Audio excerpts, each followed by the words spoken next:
Oi, seja bem-vindo a mais um episódio de O Verbo se fez carne e habitou no meio de nós. Estamos no capítulo 12 dessa jornada de transformação. Vamos orar que Deus fale aos nossos corações. Pai, obrigada pela tua palavra que se renova toda vez que a lemos, Senhor. Ministra nos nossos corações a tua vontade, a tua verdade. Nos ensina, Senhor, a caminhar o tempo todo, segundo a tua palavra, para a honra e glória do teu nome. É o que te pedimos, Pai, em nome de Jesus. Amém. Amém? Então, estamos aqui meditando no livro de João, capítulo 3 ainda. Gente, é muita coisa, né? Muita coisa. Mas, e quanta coisa, né? A Bíblia ela é muito rica. Quanto mais nós lemos, mais nós aprendemos. O livro de João, então, eu já perdi as contas de quantas vezes eu já li só o livro de João. Já fiz alguns estudos, já, né, fiz devocionais. Eu estou aqui mais uma vez, porque toda vez que eu leio, aprendo coisas novas. Eu espero que você tenha a mesma experiência. Então, aqui no capítulo de João, é, no livro de João, no capítulo 3, dos versos de 22 ao verso 30, nós lemos: Então Jesus e seus discípulos saíram de Jerusalém e foram à região da Judéia. Jesus passou um tempo ali com eles, batizando. Nessa época, João também batizava em Enom, perto de Salim, pois havia ali bastante água e o povo ia até ele para ser batizado. Isso aconteceu antes de João ser preso.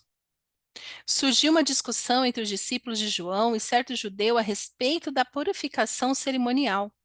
Os discípulos de João foram falar com ele e lhe disseram: Rabi, o homem que o Senhor encontrou no outro lado do rio Jordão, aquele de quem o Senhor deu testemunho, também está batizando. Todos vão até ele.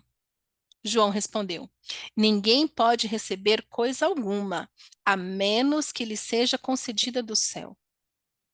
Vocês sabem que eu lhes disse claramente: eu não sou o Cristo. Estou aqui apenas para preparar o caminho para ele. É o noivo que se casa com a noiva. O amigo do noivo simplesmente se alegra de estar ao lado dele e ouvir seus votos. Portanto, muito me alegre com o destaque dele. Ele deve se tornar cada vez maior e eu cada vez menor. Amém. Estou lendo na nova versão transformadora dessa Bíblia linda que eu tenho. Aqui nós vemos algo muito interessante de João. Quem gostaria de ter a autoestima de João? A autoconfiança de João? Quem nunca? Quem nunca? Nós estamos. Eu acho que é tudo muito confuso no meio da igreja, então, fora também, mas na igreja não deveríamos ser tão confusos, porque em tese, servimos ao mesmo Deus, acreditamos no mesmo Jesus, né? Eu estou colocando aqui porque tem uns crentes que falam umas coisas que eu fico, não estamos acreditando na mesma coisa, não, hein? É, Jesus não está nisso daí, não. Mas enfim, por quê? É, muita confusão.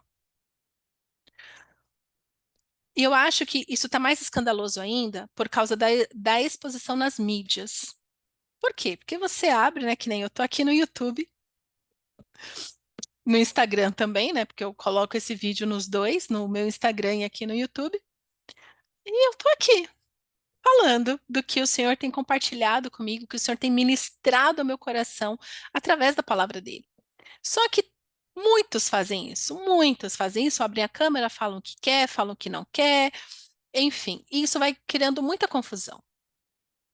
Mas nós precisamos voltar ao princípio. Muitos dos seus dilemas podem ser resolvidos com duas coisas. A primeira coisa, sua vida devocional, sua vida com Jesus, real, na prática. E a segunda coisa é quando você tem pessoas maduras também na fé, com quem você pode conversar sobre o que aconteceu no seu devocional. E sabe quando ainda fica assim no seu coração? Graças a Deus, eu tenho uma amiga que é assim. Quando o Senhor ministra, quando eu fico pensando muito naquilo, eu, amiga, deixa eu te contar o que aconteceu, assim, assim, assado, e não sei o quê, não sei o quê. E a gente fica ali conversando sobre a nossa devocional. Ela também ministra muito ao meu coração quando ela compartilha a devocional dela comigo, e nós crescemos muito. Nossa, ela me traz, assim, umas visões, uns discernimentos que ela teve ao ler a palavra de Deus que impacta diretamente o meu entendimento bíblico de uma forma super positiva. Logo, tenha pessoas confiáveis, confiáveis, mas mesmo assim, leve tudo para Jesus em oração. Tudo, tudo. Então, o que que João Batista fez? Como nós lemos, né, como nós vimos nos episódios anteriores daqui. João, quando Jesus chegou, ele falou assim: tá aí, eu não sou digno de desatar as correias da sua sandália. Chegou o Cordeiro de Deus que tira o pecado do mundo. E muitos deixaram de seguir a João e foram seguir Jesus. E João falou: isso, vai, vai, pode ir, vai com ele mesmo. Some da minha frente. Quase isso. Quase isso. Não, não foi assim, não. É minha mente que é muito. Funciona tipo desenho, assim. Mas enfim, vida que segue. Ahn, então, João, ele não competia com Jesus. Ninguém pode competir com Jesus. Ninguém, ninguém.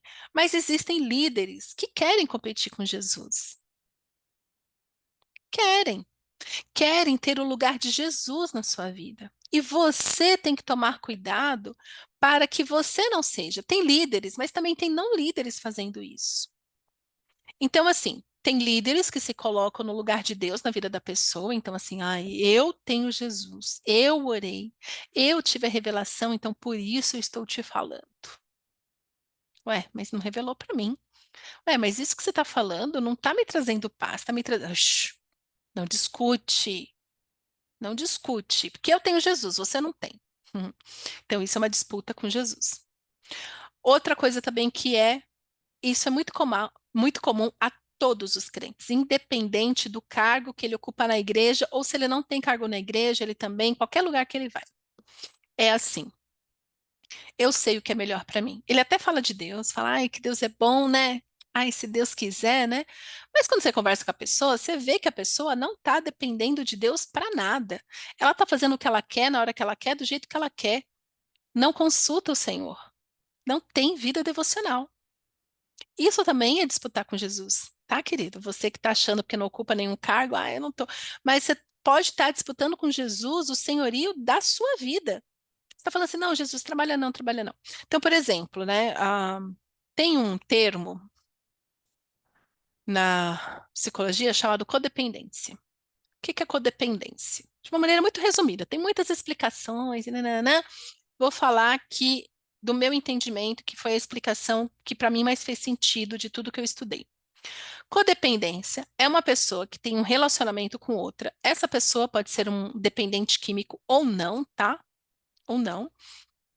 E a pessoa se torna uma codependente dela. Então, o comportamento dessa pessoa influencia 100% nas emoções dessa pessoa. Essa pessoa, tudo que ela faz voltada pensando no que o outro vai fazer, vai pensar. O tempo dela se resume em administrar a vida desse, fazendo da vida dele um inferno muitas vezes. E esse daqui, aí se torna um relacionamento super abusivo dele com ele, dele com ela. E esse relacionamento pode ser de cônjuges, pode ser de pais e filhos, pode ser entre amigos, né? Então a pessoa codependente está sempre cuidando da vida dos outros, mas nunca cuida da própria vida. Quando eu vou conversar com uma pessoa codependente, geralmente eu falo para ela assim: ah, que bom que Jesus não precisa fazer mais nada. Não, não sou tão irônica assim. Mas quando a pessoa é minha amiga, eu falo. Se é com uma amiga que eu tô falando, querida, tu tá sendo codependente. Deixa essa pessoa em paz. No atendimento eu não faço isso, não. Prometo, pode vir. Eu não vou ser irônica. Eu falo assim, amada, Jesus não tá fazendo nada mesmo, né? Porque você resolve tudo, você sabe o que é certo, você sabe o que é errado, você conhece toda a solução. Então é quando você faz todo o planejamento para a vida do outro e fala assim: ai, tá vendo, Jesus, ó, vai lá e abençoa Jesus. Ou então, ainda, quando vai orar, ainda fala mal da pessoa para Jesus. Ah, Jesus, tá vendo fulano? Ó, então, E Jesus está falando, amada, deixa que eu cuido. Vinde a mim, vocês que estão cansados e sobrecarregados, e eu lhes darei descanso. Então, pode ser sim que você esteja competindo com Jesus. Mas nós temos que aprender com João. Gente, a minha vontade, o sonho, meu sonho é levar mesmo. Assim, quando alguém chega para mim e fala assim, Fátima, depois que eu comecei a ouvir seus podcasts, inclusive, acompanha aqui, o podcast está na descrição do vídeo, lá no Spotify, Lendo a Bíblia em 365 dias. Estamos lendo a Bíblia toda e todo dia eu coloco uma reflexão bíblica de acordo com aquela passagem, a porção do dia. Mas quando alguém chega para mim e fala assim, ai, Fátima, depois que eu comecei a ouvir, que você falou tanto, eu comecei a ler minha Bíblia. Eu tô lendo, já tô em tal livro.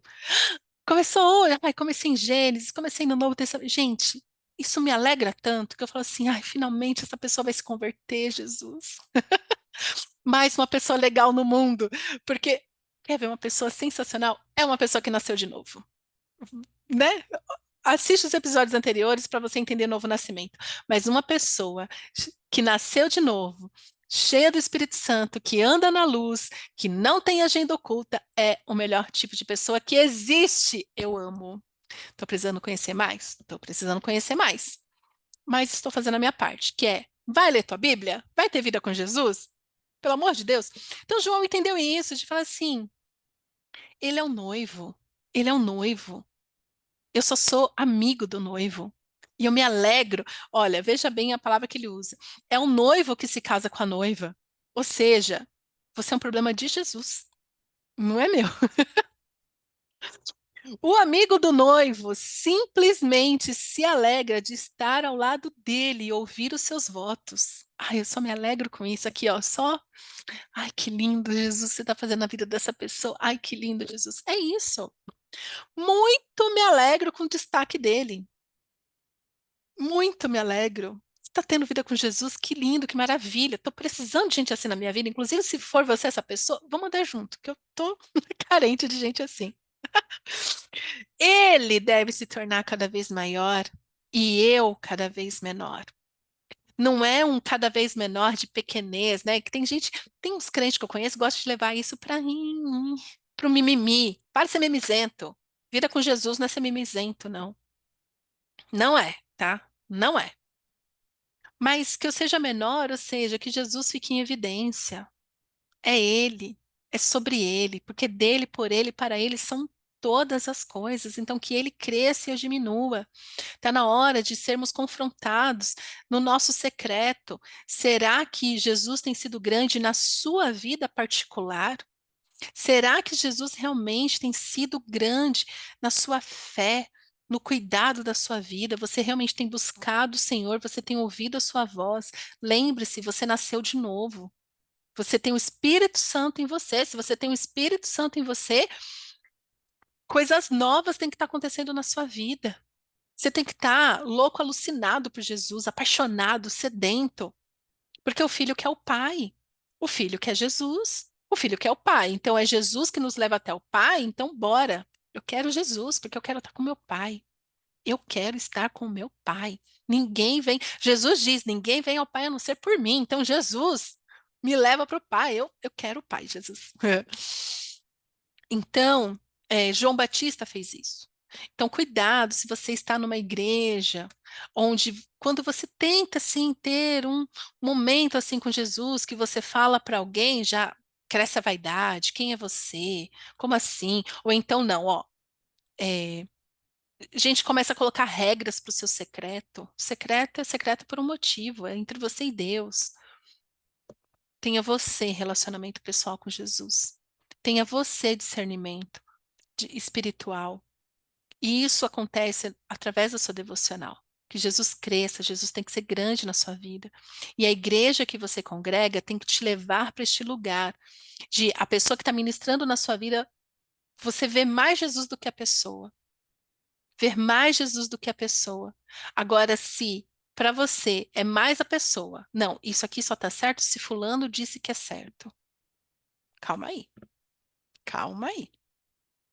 Não, sabe? Então, assim, eu tô, né?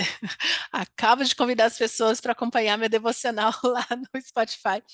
Mas eu sou o tipo de pessoa que eu nunca gostei de devocional pronta. Mas o que eu faço lá não é uma devocionalzinha, assim. Não, eu abro a Bíblia, leio, faço uma reflexão e vida que segue. Mas a minha vontade é que você leia. Se você só lê a Bíblia e não ouvir a devocional, já vou estar muito feliz, porque o meu propósito é que você leia a Bíblia. Eu nunca fui muito fã, porque a pessoa coloca um versículo e 50 linhas de texto. Eu queria, entendeu? Então eu sempre gostei mais de ler a Bíblia mesmo. Mas cuidado quando você só se alimenta disso, de porções prontas que alguém já escreveu, que alguém já refletiu, que alguém já entendeu. Você tem que ter discernimento, você tem que ler a Bíblia e falar, uau, uau, e contar para as pessoas, porque é isso que você vai conseguir. É assim que você consegue evangelizar as pessoas, quando fala sobre o seu relacionamento com Jesus. Quando a pessoa casa, só fala do marido, só fala da esposa, só fala dos filhos. E quando tem filho pequeno, então, a pessoa não consegue mais falar dela. Ela só consegue falar do que o filho fez ou deixou de fazer. Eu sei porque eu convivo com um monte de mãe. Um monte. E só sabe falar dos filhos. Isso é o novo nascimento, quando você só consegue falar do seu noivo, que você vai casar, né? Que aí para o céu vai ter que casar com Jesus, querido, querida. Então, que Jesus cresça e eu diminua. Mas eu diminuo assim, que ele esteja em evidência. Se você está numa igreja onde não fica evidente que é Jesus mesmo, e cuidado com os falsos profetas, que diz que é sobre Jesus, mas na verdade é sobre a vaidade dele. A vaidade dele, é o nome dele que está conhecido. É o nome dele, é o que ele faz é que está certo. Não. Jesus é humildade, Jesus é vida, Jesus é leveza, Jesus é cura, Jesus é libertação, Jesus é alegria, alegria. Jesus, então, ah, cuidado, cuidado com os falsos profetas, que tem cara de bonzinho, mas de bonzinho não tem nada. E precisamos de mais João nos dias de hoje, que fala assim: que bom que eles estão indo para Jesus, que bom que eles estão indo lá serem batizados. Que bom, foi para isso mesmo que eu vim, para que eles tivessem comunhão com Jesus, para que eles fossem atrás de Jesus. Este é o meu chamado, né? Eu me identifico muito com o chamado de João, porque eu vejo muito que é esse o meu chamado, levar você a ter vida com Jesus, te encorajar. Quem sou eu para levar, né? Quem leva é o Espírito Santo, mas te encorajar a ter vida com Jesus, ter vida devocional, ler a sua Bíblia toda, toda, do começo ao fim, e que a palavra de Deus venha te confrontar, renovar a sua mente, curar as suas emoções. E que você seja assim, cheio do Espírito Santo, para ter mais uma pessoa feliz neste mundo, que é o que a gente está precisando. Amém, igreja? Amém, amém. Então, encerro como João que diz: ele deve se tornar cada vez maior e eu cada vez menor. Que esse seja um anseio do seu coração também. Tornar Jesus conhecido e que você saiba na sua vida como ser este veículo. Talvez seja, talvez não, certamente é fazendo o melhor com que Deus colocou nas suas mãos. Se for comida, faça a melhor comida. Se for limpeza, faça a melhor limpeza. Se for engenharia, que seja o melhor engenheiro. Se for médico, que seja o melhor médico. Seja excelente em tudo o que você faz, assim como Daniel foi. Daniel foi excelente em tudo o que ele fez. E assim ele testemunhou de Deus. Tanto que quando quiseram condenar Daniel, falou assim: só tem um jeito, só tem um lugar que a gente pode fazer ele pecar. E nem fizeram ele pecar. É se a gente mexer na espiritualidade dele. Só tem um jeito de abalar o mundo dele se a gente mexer com a espiritualidade dele. Porque Daniel, ele era tão excelente, ele fazia tudo com tanta excelência que não havia brechas. Pensa uma pessoa que nasceu de novo e andava na luz. Daniel. Então, que sejamos como Daniel, que ele cresça, a gente diminua, e assim Jesus sendo proclamado a todas as nações. E logo, lembre-se, logo ele voltará. Amém? Um beijo e até a próxima.